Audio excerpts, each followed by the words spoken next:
Well, folks, welcome to the channel. Welcome to another episode. Today, we're going to be taking a look at a knife that's been on my radar from the day it was released. We're looking here today at the Ontario Knife Bushcraft Field Knife. Now, this is a very simple, very classic designed blade. Honestly, it kind of looks like a steak knife. But when you really think about particularly old school, old style knives, I mean, that's in some cases almost what they were.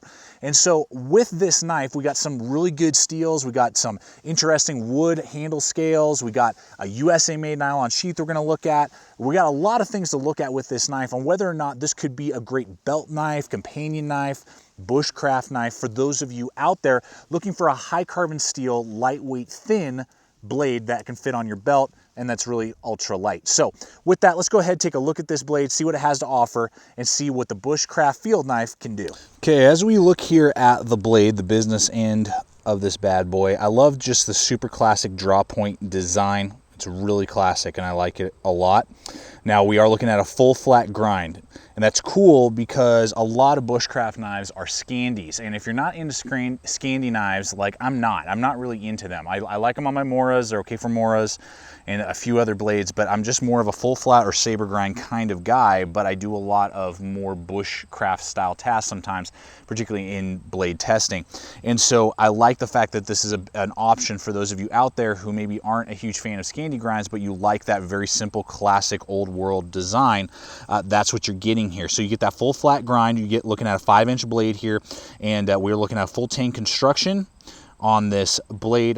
This is going to be an 1/8 of an inch thick as well, which is huge. I love that thickness on this size and smaller knives. If they're 5 inches or less, I like to see the 1/8 of an inch for most blades, particularly for woodscraft and fieldcraft, because the thinner the blade, the faster it's going to go through material, the easier it's going to go through material. It's just physics. So I like that thinness as well. We are looking at a 90-degree spine that will launch sparks like a flamethrower. It's so sharp, it's almost a blade edge. You won't cut yourself, but almost. I mean, it is just like insane. A great scraper for wood materials and for fire seals, which is awesome. And the fact that it comes with one is an added bonus. So the steel is 5160 USA made. Now, Ontario's been using 5160 for quite a while. It's a tougher steel than 1095 most of the time. And Ontario does a lower Rockwell than most other companies. They bring it in like 53 to 55, which means it's going to be very, very, very, very tough, but it's also going to be a little tricky to resharpen because it's so tough, particularly like, what's the word I'm looking for? Reprofiling. And that is the one hang up that I have with this knife, is that out of the box it had a very, very small secondary bevel. You know, it has that full flat grind, but then when it goes from the full flat to the actual edge, that secondary bevel there was very micro and just wasn't really that sharp, particularly for woodscraft. So I had to go back in and reprofile this edge, and all the work that you're seeing here is a reprofiled edge that I did myself, bringing the relief edge up higher so that it could go through the material much better, because it was not really doing very well with woodscraft out of the box.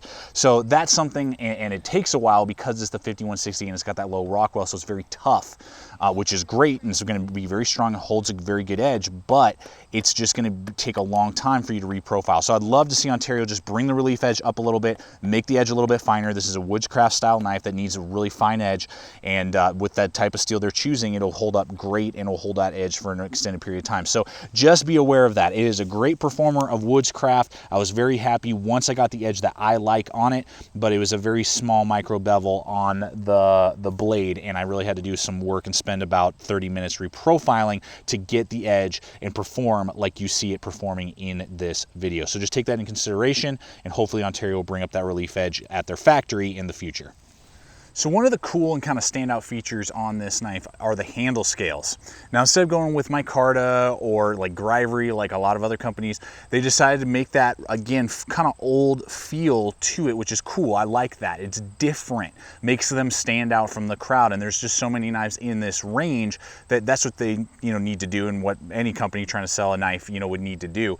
And so they decided to go with wood handle scales. So they've done that. They have made them rather polished, so there's not a lot of traction there, but they definitely have that, a live feel to it, something that, like, if you picked up a piece of wood, like a cutting board made out of wood, that's how it would feel. So it's got a little bit of texture to it. They've got 3, bolts in there, Really nice holding it into place. Again, full tang, which is real nice. Good guard here. I really like that guard. It really makes me feel secure. I know that I got the knife in hand. And for my large size hands, as you guys know, I mean, we got huge amounts of real estate. So those of you guys out there who have really big paws and you know, you are always concerned about the length, huge amount of length in between. Then we got that lanyard hole right there, and just really comfortable in the hand. You can hold it in all different types of grips, you know, and you're able to do all of your bushcraft tasks, field tasks, camp tasks that you'd be doing around the campfire that you would expect, and it feels very comfortable. For what we're looking at here, there's no hot spots, no uncomfortability. Again, I can hold it in any grip that I would like, and it just feels very natural and, again, old school. It reminds me of some knife, you know, that maybe a pioneer or you know, like a woodsman would be carrying in the 1860s. You know, I mean, that's just what it reminds me of. And they did a great job of giving you good ergonomics for a knife that you're going to be using a lot, and it's going to be in your hand for maybe, you know, hours possibly, you know, and you're not going to get any hot spots or uncomfortability. So they did a great job with that and kind of made themselves stand out from the crowd with the wood feature. All right, as we look at the sheath here, it does come with a nylon sheath, but it's one of the better nylon sheaths I've seen on the market, and particularly in this price range. They have DeSanti, which I actually had one of their leather holsters for my firearm for a little while. It's a US company, so most companies like K-Bar and even older Ontario sheaths were made overseas. So the fact that this is USA made is always an awesome feature. So you're getting total US, you know, production in the sheath and the knife itself, which is cool. So we got that tan with that kind of red stitching, gives it a little bit of a pop. I like that a lot.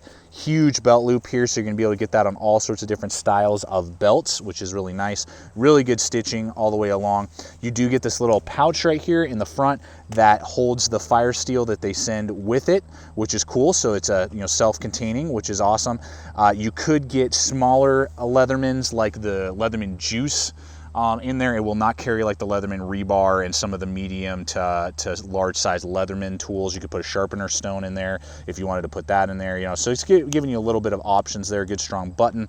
Then we have a lashing point up here with a really good strong system as well for the button, again, making it really easy for you to disengage that. And what I also like is that this plastic or Kydex sleeve, I don't really know, is really small, which is good. So it almost holds it snugly into place there. There's no real room for it to rattle around a lot in there, and then you can securely snap it back into place. So there is a little bit of a rattle, but very minimal in comparison to a lot of other nylon sheaths of similar size knives that you'd be finding on the market. So all in all, even though I prefer Kydex is my favorite, this as a nylon sheath is one of the better ones I've ever seen on the market, and that's what you're getting with this knife.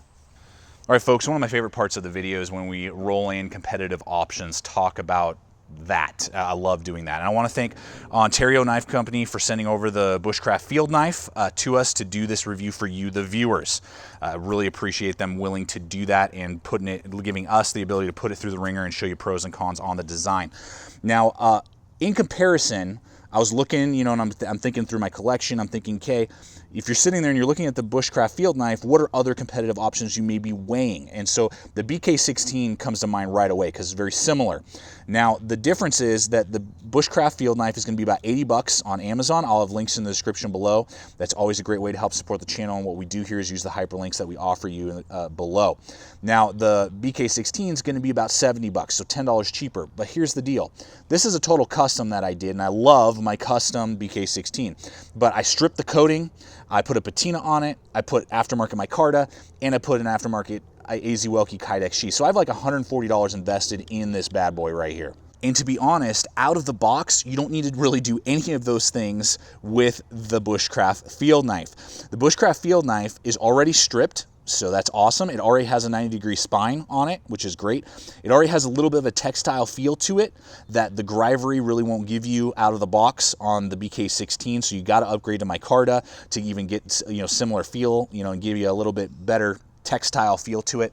The 0.16 thickness on the blade of the BK16 versus the 0.12 on the Bushcraft field knife. So this is actually a thinner full flat grind, longer blade, longer handle, and out of the box you're getting a better US nylon sheath versus the Chinese nylon sheath that the BK16 will be coming with.